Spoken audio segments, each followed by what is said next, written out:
Эфир абхазского телевидения продолжает русская служба новостей. Здравствуйте. Сегодня в выпуске.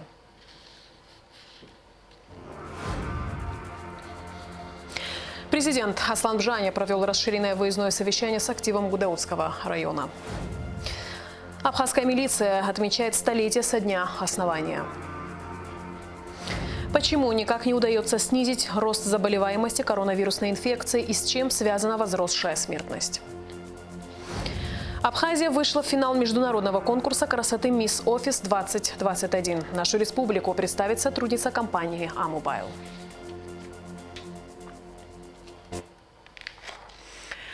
Президент Аслан Бжаня провел расширенное выездное совещание с активом Гудаутского района. Сотрудники органов местного управления проинформировали главу государства по проделанной работе за 9 месяцев текущего года и планах на 2022 год. Речь шла об итогах хозяйственной деятельности, исполнении бюджета, поступлениях налогов и платежей, эпидобстановке, уровне собираемости платы за электроэнергию, а также о криминогенной ситуации в районе.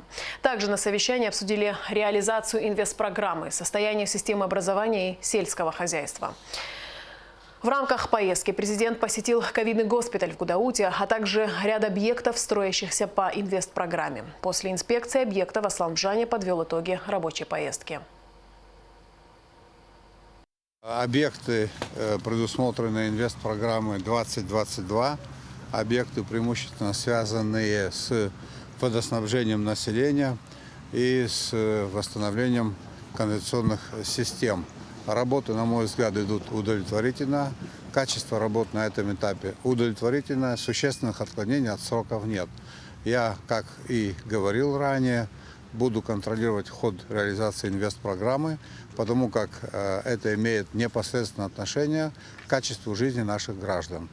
От того, насколько мы качественно выполним работы в срок, зависит благосостояние огромного количества жителей Гудаутского района. Поэтому эта инспекционная поездка была для меня необходима. Я сделал определенные выводы. Мы и в дальнейшем будем оказывать содействие и УКСу, и должное содействие, и контроль и в отношении УКСа, и в отношении генеральных подрядчиков и субподрядчиков, с тем, чтобы мы эту тему закрыли и больше к этому не возвращались. Пока все идет неплохо. Расширенный репортаж о рабочей поездке президента в Гудаутский район смотрите в нашей программе 11 ноября. 10 ноября абхазская милиция отмечает юбилей. 100 лет назад в Советской Социалистической Республике Абхазия в соответствии с указанием Ревкома, приказом НКВД СССР Абхазии была создана рабоче-крестьянская милиция. Изначально это было формирование в виде организации полувоенного типа, которая пользовалась уставами Революционного комитета Красной Армии. В ноябре 1921 года рабоче-крестьянская милиция была переформирована в отдельную милицейскую бригаду, которую возглавил штаб глав милиции. Именно это событие принято считать днем основания абхазской милиции. В связи со сложной эпидобстановкой все праздничные мероприятия, посвященные знаменательной дате, перенесены. С вековой датой основания органов внутренних дел личный состав МВД Абхазии поздравил президент Аслан Бжаня. Вы стоите на страже закона, общественного правопорядка и безопасности. На вас лежит огромная ответственность продолжать те славные традиции, которые были заложены вашими предшественниками. Сотрудники органов внутренних дел должны всегда помнить, что они являются опорой и поддержкой для общества. От профессионализма каждого из вас зависит доверие граждан Абхазии к правоохранительной системе, говорится в поздравлении главы государства. В день столетия абхазской милиции мы отдаем дань памяти тем, кто погиб при исполнении служебных обязанностей. Светлая память о героях всегда будет жива в наших сердцах, отметил президент. Аслан Бжаня выразил слова благодарности ветеранам милиции за доблестную службу и передачу своего бесценного опыта молодому поколению. Спикер парламента Валерий Кварчия поздравил руководство и коллектив МВД со столетним юбилеем. Валерий Кварчий отметил, что самоотверженная служба сотрудников органов внутренних дел – залог общественной стабильности, гарантия защищенности и спокойствия граждан. Спикер парламента выразил уверенность в том, что сотрудники милиции будут следовать традициям, накопленным предыдущими поколениями, безупречно выполняя свои обязанности, вносить вклад в укрепление стабильности и спокойствия граждан. Личный состав и ветеранов МВД с юбилеем поздравил премьер-министр Александр Анкваб. Наше общество ожидает от вас высокого профессионализма, личной ответственности, неукоснительного соблюдения законов. И это ожидание необходимо оправдать, говорится в поздравлении. Александр Анкваб заверил, что правительство и впредь будет уделять особое внимание материально-техническому оснащению органов внутренних дел, всесторонней поддержке нелегкой службы, социальному обеспечению действующих сотрудников и ветеранов милиции. В нашей сегодняшней программе мы предлагаем вашему вниманию фильм об истории становления абхазской милиции и сегодняшнем дне Министерства внутренних дел Абхазии.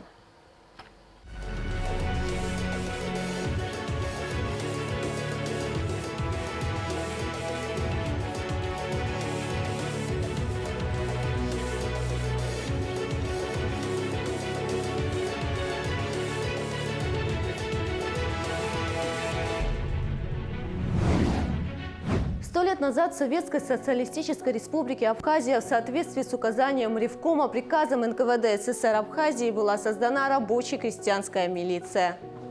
Изначально это было формирование полувоенного типа, которое пользовалось уставами революционного комитета Красной Армии. Состояла абхазская милиция из Главного управления уголовного розыска милиции города Сухум, Гагарского, Гудаутского, Самурзаканского, Гумистинского и Кодорского уездных отделов. Он заложил основу создания абхазской милиции. Первым военным комиссаром Абхазии был государственный военный деятель Таташ Маршан. Именно он еще до установления советской власти в Абхазии в 1917 году возглавлял существовавшую тогда народную милицию. Вот наша абхазская милиция, как и весь наш народ, сделали возможно невозможно, чтобы быть и в народе, и с народом. Основной удар приняли на себя сотрудники внутренних дел. Несмотря ни на что, пресекались. В том числе за счет патриотически настроенных сотрудников нашей милиции. С завершением военных действий война для работников милиции не закончилась. Они принимали активное участие в мероприятиях органов для стабилизации общественного порядка на границе по реке Ингур, в операциях по обезвреживанию и уничтожению диверсионно-разведывательных бандгрупп.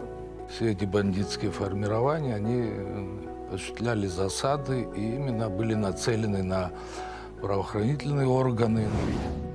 Среди сотрудников милиции 29 героев Абхазии. 9 из них погибли при исполнении и 7 во время войны. 62 человека за мужество, проявленное в боях, награждены орденом Леона. И 83 за отвагу. Это не вычеркнешь уже с памяти нашей. И сегодня, когда я бываю в ГАУ, естественно, я поклоняюсь там перед райотделом милиции. Всех вот, значит, как в кинофильме, всех на лицо начинаешь вспоминать, когда подходишь к этому месту. А очень много сделано сотрудниками милиции во время войны, после войны и по сей день. Достойно работать, приносить пользу своему государству – это престижное. За 100 лет не раз менялась структура МВД, но неизменным оставалась главная цель ведомства – стоять на страже правопорядка и обеспечивать безопасность государства.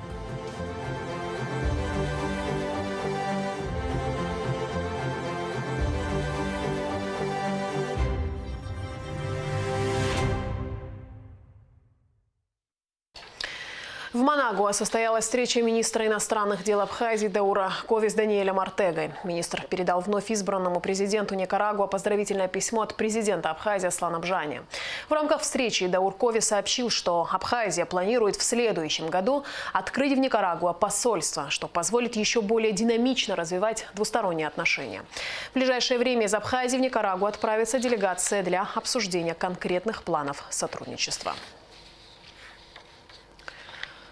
В Абхазии достигает своих максимумов заболеваемость коронавирусной инфекцией и смертность от нее. Так, по данным Оперштаба, за 9 ноября из обследованных 626 человек диагноз COVID-19 подтвержден у 171. При этом в стационарах республики проходит лечение 279 пациентов, 33 из них в тяжелом состоянии здоровья. За последние дни скончались от COVID 11 человек. Почему никак не удается снизить рост заболеваемости заболеваемости и с чем связана возросшая смертность. Об этом в репортаже Эсмы Гуланзе. Коронавирус молодеет. Все чаще пациентами ковид-госпиталей становятся молодые люди. Вирус постоянно мутирует, при этом меняется течение заболевания. Сейчас в Абхазии действует в основном штамм Дельта. Он более агрессивный, его инкубационный период короче, а осложнение наступает быстрее. Бывают пациенты около 30 лет или выше, у которых наступает цитокиновый шторм, имеется большой объем поражения легочной ткани, которым приходится препараты дорогостоящие использовать, препараты типа Актемра, Артлеги, Елсиры, которые спасают жизнь на данный момент. И есть дети, которые тоже стали переносить, если раньше было очень легко, а теперь, конечно, симптоматика появилась, у кого-то пневмония, у кого-то там подъем температуры длительно длится, то есть процесс видоизменился. Пациенты у нас сейчас в основном дельта-штамм, по данным секвенирования мозгов пациентов, выборочном секвенировании. Но есть и первый вирус, который первый пришел, и есть и британский ковид. Можно представить себе волны на море. Также и число зараженных. Оно в какие-то периоды то растет, то понижается. Такая волнообразная эпидемическая ситуация наблюдается во многих странах мира. Вот сейчас, конечно, напугало то, что количество смертей было 7 человек за сутки. Но это было стечение обстоятельств. Это не связано с какими-то конкретными обстоятельствами. Потому что не заражаются в основном одним вирусом. Чаще всего это пациенты, которые посещали одни мероприятия. Поэтому надо сидеть дома и защищать себя и свою семью. Мы всегда ждем, если мы говорим, там свадьба была на столько-то человек, то мы знаем, что скоро реанимация будет заполнена. Однозначно скопление людей ни к чему хорошему в данный момент не приведет. Расслабились. Так можно определить основную причину тревожных событий на фронте борьбы с коронавирусом. Мы перестали соблюдать меры безопасности. Социальная дистанция и ношение масок практически забыты. Люди активно, без опасений общаются друг с другом и собираются в компании. А в это время врачи борются за спасение жизней, сутками дежуря в больницах. В лечении врачи используют различные протоколы. Сейчас у нас микс протокол. В основном основные рекомендации идут российского Минздрава. Но мы используем все протоколы, то есть у нас микс для того, чтобы оптимизировать лечение пациентов. Врачи не устают подчеркивать безальтернативность прививок. Вакцина – единственный способ избежать заражения или осложненного течения болезни. Даже заразившись новым штаммом, привитый человек переносит болезнь легче, чем невакцинированный. В стационаре практически все лежат пациенты, которые не вакцинированы. И среди них есть единичные вакцинированные. У них состояние более или менее стабильное. Они получают терапию стандартную, которую мы назначаем. Те, которые не вакцинированные, больные лежат в стационаре, они более тяжело у них проходит болезнь. Значит, они в основном все кислородозависимые. Половина пациентов получили биологические препараты. Это в виде Актемра, Артлеги, Елсиры. В борьбе с инфекцией Министерство здравоохранения оказывает лекарственную помощь медицинским учреждениям республики. Это Гудаутская, Гагрская, Чимчирская и Тхуарчалская ЦРБ, а также инфекционная больница города Сухум. Кроме того, по мере обращения оказывается помощь российскому мобильному госпиталю. Помимо лекарств по протоколу, Минздрав также закупает препараты для лечения хронических заболеваний. Основное – это противовирусное лечение, антикоагулянтное лечение, препаратами, антибактериальными препаратами и а также иммунодепрессантами. На сегодняшний день за 2021 год порядка 200 миллионов на обеспечение потрачено. Там лекарственные препараты, медицинские изделия. В медицинские изделия входит медицинское оборудование, средства индивидуальной защиты, также средства дезинфекции и ряд препаратов, которые необходимы для решения вопроса борьбы с коронавирусной инфекцией. Призывы соблюдать меры предосторожности, вакцинироваться, всячески беречь себя и своих близких звучат постоянно. Карантинные правила не так уж сложны, но при этом соблюдаются они плохо. Медицина и врачи на страже нашего здоровья. Но когда мы, наконец, поймем, что ответственность лежит на нас самих? Эсма Гуланзе, Михаил Братухин, Абхазское телевидение.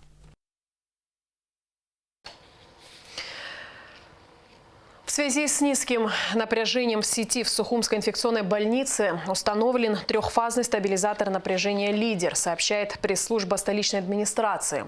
В октябре 2020 года в больнице был введен в эксплуатацию дизель-генератор, который бесперебойно снабжает медучреждение электричеством. По данным оперштаба, на 9 ноября в больнице проходит лечение 40 пациентов с коронавирусной инфекцией, 12 из них в тяжелом состоянии здоровья. Утром 10 ноября автомобиль Nissan Skyline врезался в придорожное дерево на автотрассе в районе села Лохны, сообщает пресс-служба МЧС. В результате ЧП автомобиль сгорел полностью. Двоих пострадавших доставили в Гудаутскую ЦРБ. На 87-м году жизни скончался почетный профессор Абхазского государственного университета, кандидат сельскохозяйственных наук, кавалер ордена Ахетзапша 3-й степени Патико Алан. Под руководством Патико Алан в Абхазии были созданы новые научные, производственные и учебные учреждения. Это и Абхазская токсикологическая лаборатория Всесоюзного НИИ защиты растений и многие другие научные учреждения. Патико Алан является автором более 40 научных публикаций. Его работы по токсикологии и физиологии растений переведены на английский и немецкий языки. В Гудаутском районе в эти дни идет ремонт железнодорожного моста через реку Апста. Специалисты меняют деревянные шпалы, которые были приобретены в России. По словам главного инженера РУП «Абхазская железная дорога» Леонида Куруа, аналогичные работы ведутся в Гагрском, Сухумском и Ачимчирском районах. Все они производятся за счет средств АЖД, заработанных за последнее время. К работе привлечены не только местные бригады, но и приглашенные из России специалисты. В Имеретинской низменности во время строительства олимпийских объектов в Сочи еще в 2010 году были обнаружены стены храма, которому 1000 лет. Археологи и историки, проведя исследования, пришли к выводу, что храм является древнейшим христианским культовым объектом, обнаруживающим сходство с абхазскими христианскими памятниками периода Абхазского царства. Тему продолжит Алика Трапш. Тысячелетиями скрытое под землей сооружение хорошо сохранилось. Помещения храма были в прекрасном состоянии.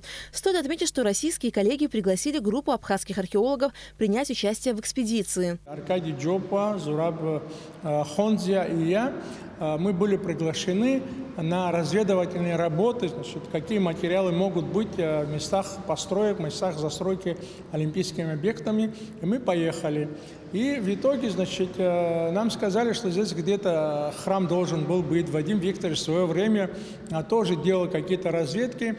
И он даже, значит, обнаружил место этой разведки. Он не был уверен, что это храм, но уголок был раскопан по кладке. Она действительно напоминала Цандрыбский храм. И мы стали искать, то есть мы копали там-то. Почему, значит, стали нас приглашать? Дело в том, что находимые материалы московские археологи, российские археологи, они не владели этой информацией. Почему? Потому что этот материал сугубо абхазский. Старший научный сотрудник Института археологии Российской академии наук Екатерина Армарчук, которая непосредственно сама принимала участие в раскопках, пояснила, что архитектура найденного храма, как 2 капли воды, похожа на православные святыни Абхазии, в частности, на храм Симона Канонита в Новом Афоне и Лыхнинский храм. Отсюда Армарчук и делает вывод, что южная часть Сочинского района входила в состав Абхазского царства, которым управляла династия Леонидов, начиная с VIII века. Поскольку она никогда не работала с храмом, она пригласила меня из Абхазии. Я тогда работал с Игорем Ивановичем и Димуром Семеновичем Бжаня. Значит, приглашение принял, я там работал, значит, в один сезон 15 дней, а потом через какое-то время, уже осень тоже, значит, еще 10 дней. И мы, в принципе, основной объем храма раскопали. Сначала мы подумали, что это базиликальный храм, но когда стали расчищать, выясняется, что это крестово-купольное сооружение, которое уже почти напоминает Лыхнинский храм. И она с нами согласилась. Почему? Потому что мы попросили, чтобы она приехала в Абхазию. Мы показали ряд храмов Абхазии. И она, конечно, с нами согласилась. И она убедилась, что действительно это одна архитектурная школа, которая имела развитие на территории Абхазии. Найденный храм был окружен оградительными притворами. Позднее их использовали как усыпальницы, в которых в течение нескольких десятилетий, а возможно и столетий, хоронили прихожан храма. Во время раскопок были найдены останки людей и ценные предметы. Бронзовая застежка для Библии, крест, венчавший купол храма, фрагменты лампадок, много украшений из серебра и горного хрусталя. Сейчас все эти находки хранятся в Сочинском музее истории. Также на территории храма был обнаружен действующий колодец глубиной 3 метра. После того, как уехал, под нартексом было обнаружено захоронение. Она слегка была потревожена, почему рядом проходит какая-то речушка. Видимо, значит, какие-то были наводнения, видимо, потревожено 9 захоронений. И Шведчикова, значит, антрополог, она стала заниматься, и в итоге выясняется, что по гаплогруппе это абхазская группа захоронений. Более того, она посчитала, что это абхазские князья были похоронены под нартексом этого храма на западной стороне. И таким образом, конечно, я как участник очень рад, у меня ряд фотографий сохранились, имеется. Ну, естественно, значит, конечно, не только в поселке Веселое, но я думаю, что если дальше будем изучать, если у нас будет возможность изучать, то мы обнаружим, что на территории до Туапсинского, как минимум, да, мы можем обнаружить ряд церквей, которые имеют схожие черты с абхазскими христианскими памятниками. Безусловно, это свидетельствует тому, что в свое время, когда Абхазское царство было, она не замыкалась на границах современной территории, она имела и на северном склоне Кавказа, и на западной стороне достаточно обширные территории. И это говорит о том, что и памятник, который строился, конечно, кулуарно эти памятники никогда не строились. Почему? Потому что это без ведома патриарха Абхазского, значит, и без ведома абхазского царя, без его согласия, без их согласия ничего не могло быть построено, тем более такие знаковые памятники, как храм в селе Веселое. К счастью, найденный храм не попал ни под одну застройку вимеретинской низменности, что позволило сохранить его не в ущерб олимпийской стройке. Византийский храм в Веселом признан объектом культурного наследия народов Российской Федерации. Алика Трапшина, Алгухава, Абхазское телевидение. Наша соотечественница вышла в финал международного конкурса красоты «Мисс Офис-2021». Абхазия впервые принимает участие в этом конкурсе и представляет ее сотрудница компании «Амобайл» Лилия Смыр. Финал конкурса состоится 27 ноября в Москве. Обладательницу короны «Мисс Офис» и приза в размере 2 миллионов определит жюри. Онлайн-трансляция шоу будет доступна на сайте конкурса, где все желающие смогут проголосовать и поддержать участниц. С конкурсанткой пообщалась Шазина Ханагуа. «Мисс Офис» – ежегодный конкурс красоты среди офисных сотрудниц России и зарубежья, учрежденный в 2010 году компанией «Комус». Основная задача конкурса – пропаганда образа деловой современной женщины, способной максимально реализовать себя в работе, творчестве, семье. В этом году в «Мисс Офис» принимают участие представительницы 25 стран. Нашу страну в конкурсе представляет сотрудница компании «Амобайл» Лилия Смыр. Девушке 27 лет. Она впервые участвует в конкурсе красоты. По ее словам, решение принять участие в «Мисс Офис» она приняла не сразу. Появлялась реклама об участии о кастинге в Абхазии. Начала показывать, рассказывать, что такое есть конкурс. И увидела поддержку. Подруги, коллеги начали говорить: попробуй, да, ты сможешь, посмотри. Ну и заполнила анкету. На начальном этапе нужно было заполнить онлайн-анкету с описанием о себе, своей должности, рассказом о себе и отправить. Через некоторое время я уже получила ответ, что этап предварительного кастинга я прошла, и дальше нужно было записать краткое видео о себе, о своем хобби, о своей профессии, о том, какие есть там достижения. Я отправила это видео, и опять же пришло сообщение, что с поздравлением вы прошли в полуфинал конкурса. 12-й сезон конкурса «Мисс Офис» начался 20 сентября с этапа голосования за выход в финал среди 130 участниц. По его итогам Лилия Смыр стала одной из 30 финалисток конкурса. Этап голосования, наверное, был самый стрессоустойчивый. Он был на проверку участниц, на их возможности. Голосование длилось 21 день, и на протяжении 21 дня нужно было активно вести свою страничку, просить людей голосовать за себя. Можно было голосовать 1 раз в сутки. И Здесь был очень большой выход из зоны комфорта, и каждая узнала о своих возможностях, о которых даже не подозревала, и почувствовала такую колоссальную поддержку окружающих, которая тоже была безумно приятна и неожиданна. Лилия Смыр – мама двоих детей. Она работает в сотовой компании «Амобайл» бухгалтером 6 лет. Успешно совмещает семью и работу. Сейчас Лилия активно готовится к финалу конкурса, на котором настроена покорить жюри и зрителей. Нам сразу же раздали задание, то есть с того дня мы сразу готовимся активно к финалу. Могу сказать, что написана визитка. Это представление себя и компании на этом конкурсе. Также пошит костюм на арт-дефиле. Это будет один из выходов. Костюмы наши не касаются темы экологии, как и вся тема этого сезона. Это тема экологии, проблем экологии. Там будет творческий выход. Это будут танцы, песни, будет викторина, где будут проверять участниц на их сообразительность и общее развитие на темы экологии и социальные значимые проблемы. Руководство сотовой компании «Амобайл» всегда поддерживает своих сотрудников, уделяя большое внимание их росту и развитию. «Амобайл» – это дружная команда, которая всегда поддерживает друг друга. И ежегодно наших сотрудников компания отправляет на различные тренинги, курсы. А конкурс красоты для нас – это что-то новое. И проходимцем, так можно сказать, у нас в такой области стала Лиля. Она стала участницей международного конкурса красоты «Мисс Офис». Наша команда желает ей удачи, мы будем всячески ее поддерживать на этом конкурсе. Она уже сделала большой рывок, потому что было в этом конкурсе 130 участников, она вышла в 30-ку. И буквально на днях она уже летит в Москву, и там начинается все самое интересное. Коллеги поддерживают Лилию Смыр и верят в победу. Когда мы узнали, что наша Лилия участвует в международном конкурсе «Мисс Офис», конечно же, все обрадовались. Вся команда «Амобайл» голосовала за нее и делала репосты. И теперь она прошла в финал и едет в Москву представлять нашу страну и родной «Амобайл». Мы от всей души желаем ей удачи и успехов. Будем голосовать за нее и ждать победы.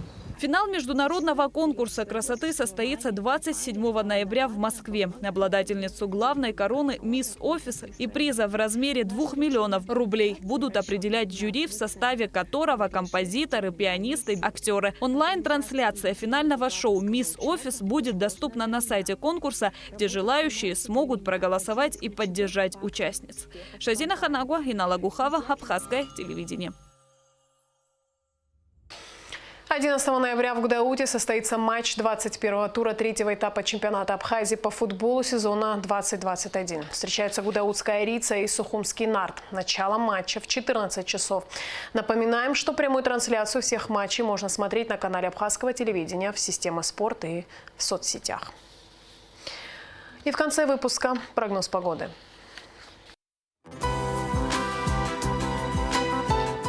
По сообщению Гидрометцентра, в четверг, 11 ноября, в Абхазии ожидается облачная погода с прояснениями. Местами ночью кратковременный дождь, гроза, днем без осадков. Температура воздуха ночью плюс 8-13, днем 10-15 тепла. Температура морской воды плюс 18.